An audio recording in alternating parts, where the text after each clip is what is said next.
नमस्कार दोस्तों, स्वागत है आप सभी लोगों का हमारे चैनल ट्रेडिंग में। आज हम बात करने वाले हैं यस बैंक लिमिटेड के बारे में। बहुत सारे लोगों के कमेंट्स आ रहे थे जब से ये न्यूज़ निकल के आई है कि जापान का बैंक यहाँ पे यस बैंक में नया प्रमोटर बन सकता है। क्या यहाँ पे हमें इसमें बाय करना चाहिए कल के दिन? क्योंकि कल के दिन जैसे ही मार्केट खुलेगा और अगर इस न्यूज़ का इम्पैक्ट रहा तो कल के दिन शेयर लगभग लगभग 10% तक का भी अपर सर्किट दिखा सकता है, जिस तरीके से मार्केट में ये न्यूज फैली हुई है। सो यहाँ पे अगर ऐसी तेजी बनती है और इस तरीके से जो माहौल बना, अगर रियल में प्रमोटर्स आ जाते हैं तो रियल में ये शेयर आपको काफी अच्छे रिटर्न भी दिखा सकता है। पर मेरा मानना गाइस ये है कि जिसने भी होल्ड कर रखा है उसको बिल्कुल भी नहीं बेचना है, चाहे कोई प्रमोटर आए या फिर ना आए। क्योंकि बहुत बार ये होता है कि आम पब्लिक को फ्रॉड बनाया जाता है, बेवकूफ बनाया जाता है और उसके बाद फिर वो स्टॉक ऊपर भाग जाता है। ये बात बिल्कुल सही है कि यस बैंक ने अभी तक कोई भी ज्यादा रिटर्न नहीं दिए हैं, बट अब यहाँ पे इसका टाइम है कि ये चलेगा। अभी नहीं चलेगा तो 6 महीने बाद जरूर चलेगा। और इसका जो बेस है, अब आपने देखा होगा कि अगर आप हमारी वीडियो बहुत पहले से अगर देख रहे हैं तो 10-12 रुपए का होता था, वहां से बेस 15 रुपए शिफ्ट हुआ, 15 से फिर आपका 16 शिफ्ट हुआ, 16 से 18 शिफ्ट हुआ, 18 से आपका 20 और अब यहाँ पे 24 से 23 से 25 के बीच में शिफ्ट हो चुका है। तो ये बात बिल्कुल सही है कि आने वाला टाइम नेक्स्ट जो अब रहेगा वो आपको 30 रुपए का लेवल बनाएगा। ये चलिए गाइस, शुरू करते हैं हम अपना वीडियो। साथ ही अगर आप लोग हमारे वीडियो के माध्यम से थोड़ी सी भी हेल्प हो रही हो तो प्लीज आप हमारे चैनल को सब्सक्राइब जरूर करें। साथ ही गाइस हम अपने चैनल पे गिव अवे का प्रोग्राम चला रहे हैं, जिसमें गाइस हमने 3 प्राइज सिलेक्ट कर रखे हैं जो कि आपके हेल्थ को देखते हुए। और जिसमें गाइस हमने अपना फर्स्ट प्राइज रखा हुआ है साइकिल, सेकंड प्राइज रखा हुआ है smart watch and third prize रखा हुआ है स्पोर्ट शूज। ये तीनों तीनों गाइस आपके हेल्थ के लिए बहुत अच्छे हैं। और बस आपको यहाँ पे करना क्या होगा कि गाइस आप हमारे चैनल को सब्सक्राइब करना है। और हमने अपने जो चैनल का टारगेट रखा है, 1 लाख सब्सक्राइबर का टारगेट रखा हुआ है। जैसे ही गाइस वो पूरा होगा हम आपको ये तीनों प्राइज हमारे जो लकी सब्सक्राइबर होंगे उनको देने वाले हैं। और ये गाइस आपके लिए बहुत बड़ा काम नहीं है, आप चाहें तो इसको 6 महीने में, साल भर में जब भी आप करवाना चाहें तो करवा सकते हैं। सो गाइस प्लीज आप हमारे चैनल को सपोर्ट करिए। और इसमें पार्टिसिपेट करिएगा। वैसे अगर देखा जाए तो फ्राइडे का मार्केट इतना अच्छा नहीं था। निफ्टी 50 में बहुत तगड़ी गिरावट देखने को मिली है, 235 पॉइंट्स की डाउन साइड। बैंक निफ्टी में 400 से ज़्यादा की डाउन साइड।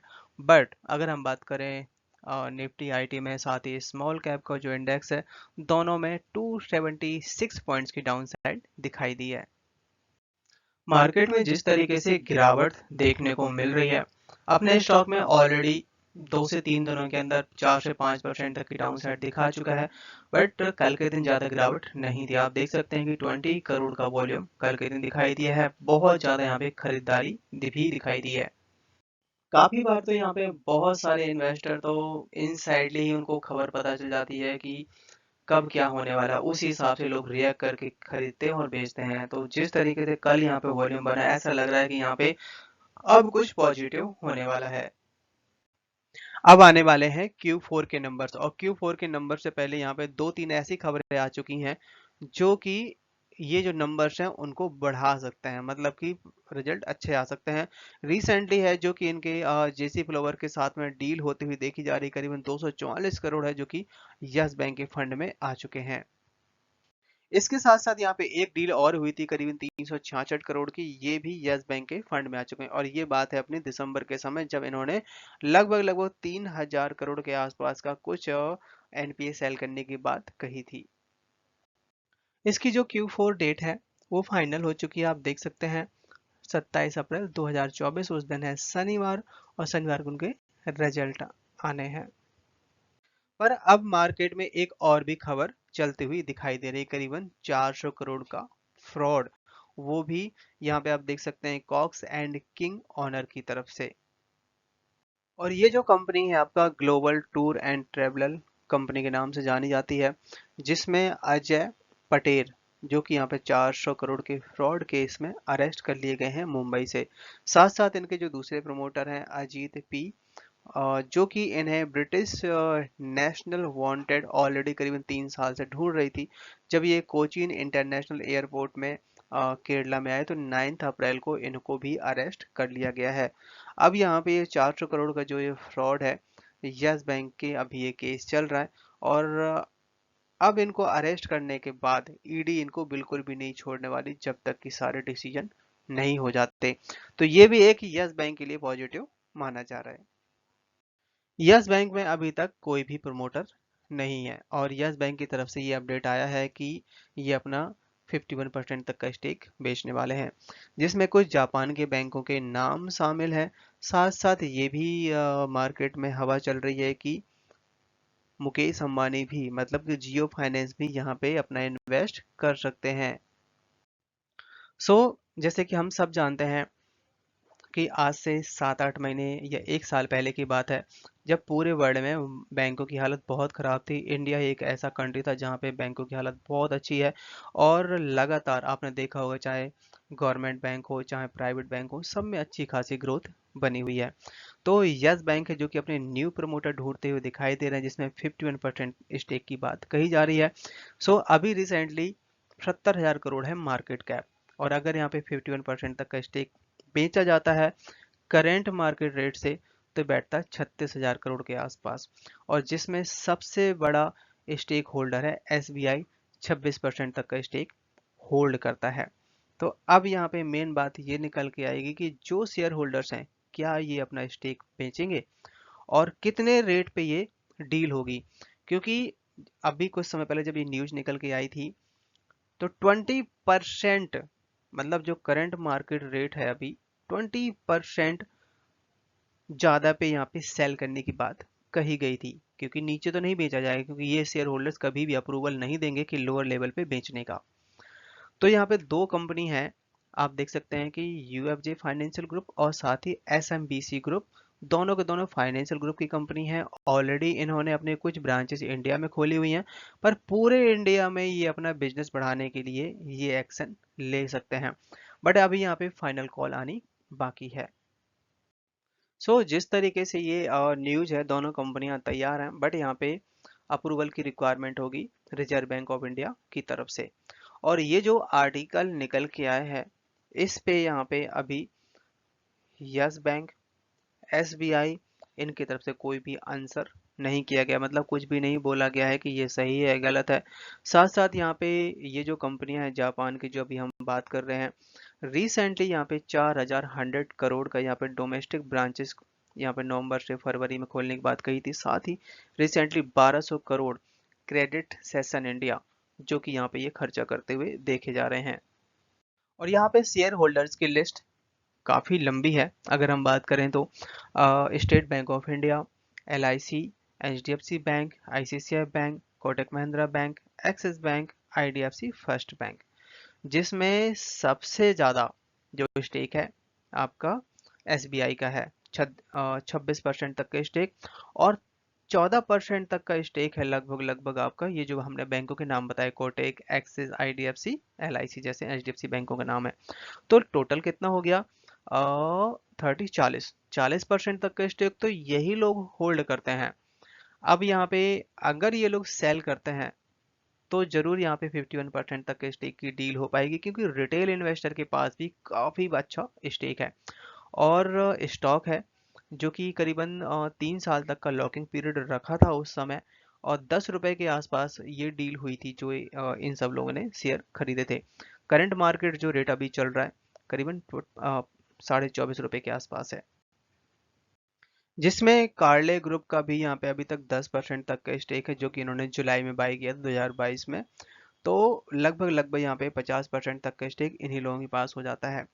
अब अगर देखते हैं कि ये लोग कितना बेचते हैं, कौन बेचता है, पर अगर इंडिया में अगर यहाँ पे जियो फाइनेंस इन्वेस्ट करता है, या बाहर के जापान के बैंक इन्वेस्ट करते हैं, दोनों ही दोनों तरीकों में यस बैंक को बहुत बड़ा पॉजिटिव माना जाएगा। अभी हम बात कर रहे थे कि 51% तक का स्टेक है जो कि बैंक बेचने वाला है।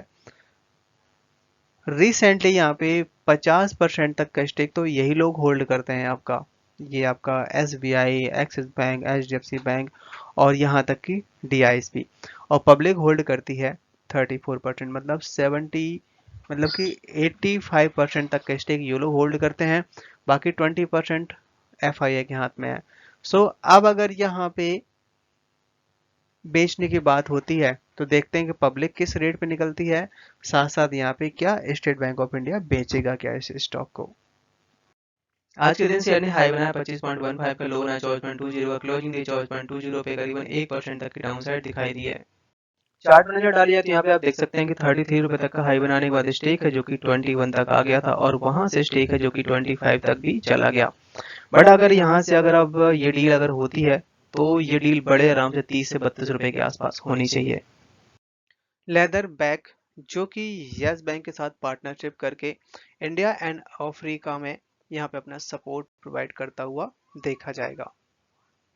लेदर बैग एक बाहर की कंपनी है जो कि यहाँ पे यस बैंक के साथ पार्टनरशिप कर ली है, और मेनली लेदर बैग का जो काम है बैंकिंग एंड फाइनेंशियल के ऊपर अपनी सर्विस प्रोवाइड करता है, जिसमें यस बैंक है जो इंडियन रुपीज का यहाँ पे जो पे आउट है इंडिया में उसके लिए सपोर्ट करने वाला है। और यहाँ पे जो बिजनेस रहेगा, बिजनेस आपका अफ्रीकन एंड एशियन कंट्रीज में आपको मिलने वाला है, जिसमें यस बैंक को आने वाले टाइम में काफी ज्यादा बेनिफिट होगा। जैसे कि हम पहले भी बात कर चुके हैं इस बारे में कि FII और DI लगातार अपना स्टेक बढ़ा रहे हैं, बट रिटेल इन्वेस्टर बेच के निकल रहा है, क्योंकि कितने टाइम तक कोई होल्ड करके रखेगा। लगभग लगभग कोरोना के बाद से शेयर ने कोई रिटर्न ही नहीं दी है। तो आप देख सकते हैं कि अगर हम बात करें DIs की तो 38% तक का स्टेक था जो कि 42%, मतलब पिछले सितंबर क्वार्टर में 41% था, जो कि इस समय 1.2 1.3% तक का स्टेक बढ़ाया है ये 4 महीनों में। FII की तरफ से भी यहाँ पे स्टेक बढ़ाया गया। आप देख सकते हैं कि सितंबर के महीने में 23.4% तक का स्टेक था, जो कि यहाँ पे 23.8%, मतलब 0.4% तक का स्टेक FII की तरफ से भी बढ़ाया गया। यहाँ पे रिसेंटली LIC की तरफ से स्टेक बढ़ाता हुआ देखा जा रहा है। आप देख सकते हैं कि पहले इनके पास 2 से 2.5% तक का स्टेक था, इस समय 4.5% स्टेक कर दिया। सबसे ज्यादा स्टेक है जो कि state bank of India hold करता है। अगर हम इसके नंबर्स पे एक बार नजर डालें, और ये अपने पास डेटा है, एनुअली डेटा है ना कि क्वार्टरली। 2019 से लेके 2023 तक का डेटा है, और 2023 के अभी जो Q2 के तक के ही नंबर हैं, अभी Q3 और Q4 बाकी है। तो यहाँ पे आप देख सकते हैं कि सीधा सीधा हम नेट प्रॉफिट की ही बात करेंगे, ज़्यादा लंबा डिस्कशन नहीं करेंगे। 2019 में कंपनी को 1700 करोड़ के आसपास का प्रॉफिट हुआ करता था, तब ये स्टॉक बहुत मतलब अच्छे लेवल पे था। 2020 में बहुत बुरी हालत हुई, कंपनी है जो कि 22,000 करोड़ के आसपास का लॉस हुआ। 2021 में फिर 3500 करोड़ का और लॉस हुआ। 2022 में कंपनी है जो कि करीबन 1000 करोड़ का प्रॉफिट कर चुकी है इस साल में। अभी 2 क्वार्टर ही हुए हैं इस बार के, और कंपनी है जो कि 750 करोड़ का प्रॉफिट दिखा चुकी है। इसी तरह की परफॉर्मेंस, मतलब कि हम ज़्यादा उम्मीद नहीं जताते, हम उम्मीद जताते हैं कि 2 क्वार्टर में 700 करोड़ का प्रॉफिट अगर आता है तो यही नंबर आपको 1500 करोड़ में हो जाएगा एनुअली, और जिससे स्टॉक में बहुत अच्छा इम्पैक्ट दिखाई देगा।